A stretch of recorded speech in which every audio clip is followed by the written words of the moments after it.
ಪ್ರತಿಯೊಬ್ಬ ವಿದ್ಯಾರ್ಥಿ ಕಷ್ಟಪಟ್ಟು ವರ್ಷವಿಡೀ ಓದ್ತಾನೆ ಅಂತಂದರೆ ಅವನ ಉದ್ದೇಶ ವರ್ಷದ ಕೊನೆಯಲ್ಲಿ ಬರುವಂಥ ಎಕ್ಸಾಮಲ್ಲಿ ಪೇಪರ್ನ ಸರಿಯಾಗಿ ಬರೀಬೇಕು ಅನ್ನುವಂಥದ್ದು, ಸರಿಯಾಗಿ ಪ್ರೆಸೆಂಟೇಷನ್ ಕೊಡಬೇಕು ಅನ್ನುವಂಥದ್ದು. ಸರಿಯಾಗಿ ಬರೀಬೇಕು ಅಂತಂದರೆ ಸರಿಯಾದ ರೀತಿಯಲ್ಲಿ ಸರಿಯಾದ ಕಲರ್ ಪೆನ್ನನ್ನು ಯೂಸ್ ಮಾಡಬೇಕು. ಇದೇ ವಿಚಾರವಾಗಿ ವಿದ್ಯಾರ್ಥಿ ಗೊಂದಲದಲ್ಲಿ ಸಿಕ್ಕಿರುವಂಥದ್ದು. ಅಂದರೆ ನಾನು ಯಾವ ಕಲರ್ ಪೆನ್ನನ್ನು ಯೂಸ್ ಮಾಡಬೇಕು, ಯಾವ ಕಲರ್ ಪೆನ್ನನ್ನು ನಾನು ಯೂಸ್ ಮಾಡಿದರೆ ನನಗೆ ಒಳ್ಳೆಯ ಮಾರ್ಕ್ಸು ಬರುವಂಥದ್ದು ಅನ್ನುವಂಥ ಒಂದು ಕನ್ಫ್ಯೂಷನಲ್ಲಿ ವಿದ್ಯಾರ್ಥಿ ಇರುವಂಥದ್ದು. ನಾನು ಈ ವಿಡಿಯೋದಲ್ಲಿ ನೀವು ಯಾವ ಕಲರ್ ಪೆನ್ನನ್ನು ಯೂಸ್ ಮಾಡಬೇಕು, ಯಾವ ಕಲರ್ ಪೆನ್ನನ್ನು ಯೂಸ್ ಮಾಡಬಾರ್ದು ಮತ್ತು ಯಾವ ಕಲರ್ ಪೆನ್ನನ್ನು ನೀವು ಯೂಸ್ ಮಾಡಿದರೆ ನಿಮಗೆ ಒಳ್ಳೆಯ ಮಾರ್ಕ್ಸ್ ಬರ್ತದೆ ಎನ್ನುವುದನ್ನು ಡೀಟೇಲ್ ಆಗಿ ನಾನು ಹೇಳ್ತೀನಿ. ಅದಕ್ಕಾಗಿ ದಯವಿಟ್ಟು ಈ ವಿಡಿಯೋವನ್ನು ಕೊನೆವರೆಗೂ ನೋಡಿ. ಇನ್ನು ಕಲರ್ ಪೆನ್ಗಳಲ್ಲಿ ನಮಗೆ ಹಲವಾರು ರೀತಿಯಲ್ಲಿ ಕಲರ್ ಪೆನ್ಗಳು ಸಿಗುವಂಥದ್ದು. Green, red, black, blue, yellow ಹಲವಾರು ರೀತಿಯ ಕಲರ್ ಪೆನ್ಗಳು ಸಿಗುವಂಥದ್ದು. ಆದರೆ ನೀವು ಎಕ್ಸಾಮ್ನಲ್ಲಿ ಕೇವಲ 2 ರೀತಿಯ ಕಲರ್ ಪೆನ್ಗಳನ್ನು ಯೂಸ್ ಮಾಡಬಹುದು.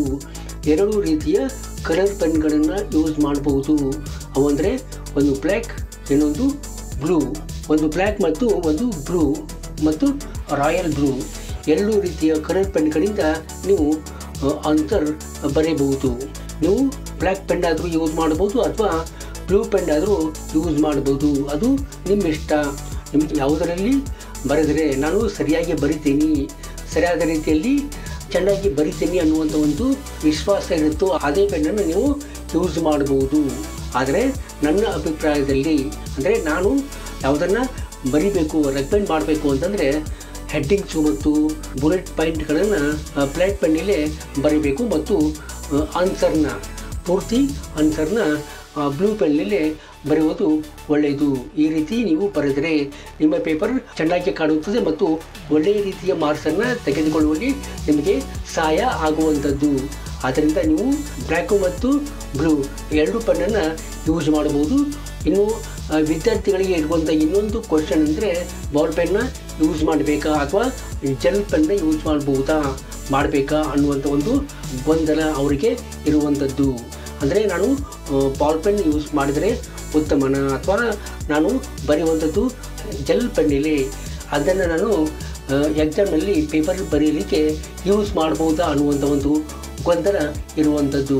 ಅದಕ್ಕಾಗಿ ನಾನು ಹೇಳ್ತೀನಿ, ನೀವು ಯಾವ ಪೆನ್ನಾದರೂ ಯೂಸ್ ಮಾಡ್ಬೋದು, ಬಾಲ್ ಪೆನ್ ಆದರೂ ಯೂಸ್ ಮಾಡ್ಬೋದು, ನಿಮ್ಮ ಇಷ್ಟ ಬಂದಂತೆ ನೀವು ಜೆಲ್ ಪೆನ್ ಆದರೂ ಯೂಸ್ ಮಾಡ್ಬೋದು. ಅದರಲ್ಲಿ ಯಾವುದೇ ಒಂದು ರಿಸ್ಟ್ರಿಕ್ಷನ್ ಇಲ್ಲ. ನಿಮಗೆ ಇಷ್ಟ ಯಾವ ಪೆನ್ನು ಅದನ್ನು ನೀವು ಉಪಯೋಗ ಮಾಡ್ಬೋದು. ಆದರೆ ನನ್ನ ಅಭಿಪ್ರಾಯವನ್ನು ಹೇಳಬೇಕಂದ್ರೆ ನೀವು ಆದಷ್ಟು ಬಾಲ್ ಪೆನ್ನನ್ನು ಯೂಸ್ ಮಾಡುವುದು ಒಳ್ಳೆಯದು. ಯಾಕಂದರೆ ನೀವು ಜೆಲ್ ಪೆನ್ನನ್ನು ಯೂಸ್ ಮಾಡಿದರೆ ಜೆಲ್ ಪೆನ್ನನ್ನು ನೀವು ಆ ಪೇಪರ್ನಲ್ಲಿ ಬಾಡೋ ಥರ ಒತ್ತಿ ಹಿಡಿದರೆ ಅದು ಮಸಿಯನ್ನು ಹೀರಿಕೊಳ್ಳುವಂಥ ಒಂದು ಸಾಧ್ಯತೆ ಹೆಚ್ಚು. ಇದರಿಂದಾಗಿ ನಿಮ್ಮ ಪೇಪರ್ ಸರಿಯಾಗಿ ಕಾಣುವುದಿಲ್ಲ, ಗಜಿಬಿಜಿ ಆಗುತ್ತದೆ. ಮತ್ತು ಇನ್ನೊಂದು ಸಮಸ್ಯೆ ಅಂದರೆ ನೀವು ಎಕ್ಸಾಮ್ ಬರೆಯುವಂಥ ಸಮಯದಲ್ಲಿ ನಿಮಗೆ ನೀರು ಕುಡಿಬೇಕು ಅನಿಸಿದರೆ ನೀರು ಕುಡಿಯುವಾಗ ನೀರಿನ ಹನಿ ಜಾರಿ ನಿಮ್ಮ ಪೇಪರ್ ಮೇಲೆ ಬಿದ್ದರೆ ಅದನ್ನು ಒರೆಸುವಾಗ ನಿಮ್ಮ ಅಡಿಸಿ ಹೋಗಬಹುದು. ಆದ್ದರಿಂದ ಜೆಲ್ ಪೆನ್ನನ್ನು ಯೂಸ್ ಮಾಡುವುದು ಒಳ್ಳೆಯದಲ್ಲ. ಆ ರೀತಿ ಎಲ್ಲ ಹೀಗೆ ಆಗುತ್ತೆ ಅಂತ ಹೇಳೋದಕ್ಕೆ ಆಗೋದಿಲ್ಲ, ಅದು ಹಾಗೆ ಆಗಬಹುದು. ಮತ್ತು ನಿಮ್ಮ ಪೇಪರ್ನ ಚೆಕ್ ಮಾಡುವಾಗ ಎಕ್ಸಾಮ್ ಚೆಕ್ ಮಾಡುವಂಥವರು ಸಹಿತ ನೀರಾಗಲಿ ಅಥವಾ ಒಂದು ಟೀ ಆಗಲಿ ಕುಡಿಯುತ್ತಿರುವಾಗ ಅದು ಜಾರಿ ಏನಾದರೂ ನಿಮ್ಮ ಪೇಪರ್ ಮೇಲೆ ಬಿದ್ದು ಅದರಿಂದಲೂ ಸಹಿತ ಅದು ಅಡಿಸಿ ಹೋಗುವಂಥ ಸಾಧ್ಯತೆ ಹೆಚ್ಚು. ಅಂದರೆ ಅದು ಗಜಿಬಿಜಿಯಾಗಿ ಕಾಣುವಂಥ ಸಾಧ್ಯತೆ ಹೆಚ್ಚು. ಆದ್ದರಿಂದ ಅದನ್ನು ಆದಷ್ಟು ಅವಾಯ್ಡ್ ಮಾಡೋದು ಒಳ್ಳೆಯದು ಅನ್ನುವಂಥದ್ದು ನನ್ನ ಒಂದು ಅಭಿಪ್ರಾಯ.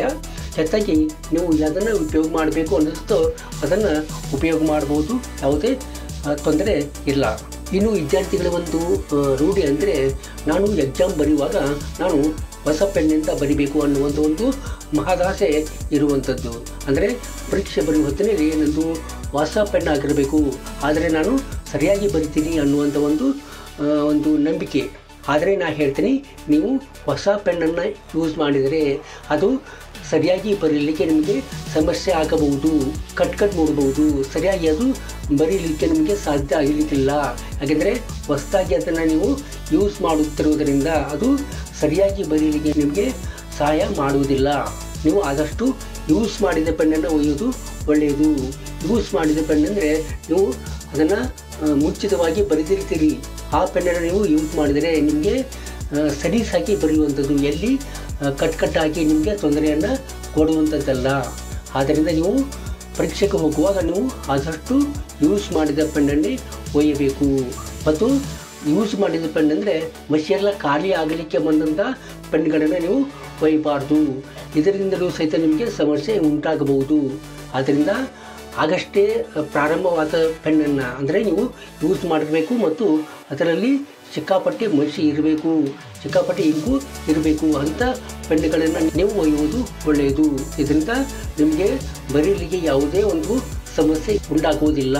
ಇದಷ್ಟು ನಾನು ಯಾವ ಕಲರ್ ಪೆನ್ನನ್ನು ಯೂಸ್ ಮಾಡಬೇಕು, ಯಾವ ರೀತಿ ಅದನ್ನು ಯೂಸ್ ಮಾಡಬೇಕು, ಯಾವ ಕಲರ್ ಪೆನ್ನನ್ನು ನೀವು ಎಕ್ಸಾಮ್ನಲ್ಲಿ ಬರೆಯುವುದು ಒಳ್ಳೆಯದು, ಬ್ಲ್ಯಾಕಾ ಬ್ಲೂವಾ ಜೆಲ್ ಪೆನ್ ಯೂಸ್ ಮಾಡ್ಬೋದಾ ಮತ್ತು ಯೂಸ್ ಮಾಡಿದ ಪೆನ್ನನ್ನು ಹೇಗೆ ಬಳಸಬೇಕು ಅನ್ನೋದನ್ನು ನಾನು ನಿಮಗೆ ಡೀಟೇಲಾಗಿ ಹೇಳಿದ್ದೇನೆ. ಈ ವಿಡಿಯೋ ನಿಮಗೆ ಇಷ್ಟ ಆಗಿದೆ ಅಂತ ಅಂದ್ಕೊಂಡಿದ್ದೀನಿ. ಇಷ್ಟ ಆದರೆ ಲೈಕ್ ಮಾಡಿ ಮತ್ತು ನಮ್ಮ ಯೂಟ್ಯೂಬ್ ಚಾನಲ್ಗೆ ನೀವಿನ್ನೂ ಸಬ್ಸ್ಕ್ರೈಬ್ ಮಾಡಿಕೊಂಡಿಲ್ಲ ಅಂತಂದರೆ ಪ್ಲೀಸ್ ಸಬ್ಸ್ಕ್ರೈಬ್ ಮಾಡಿಕೊಳ್ಳಿ.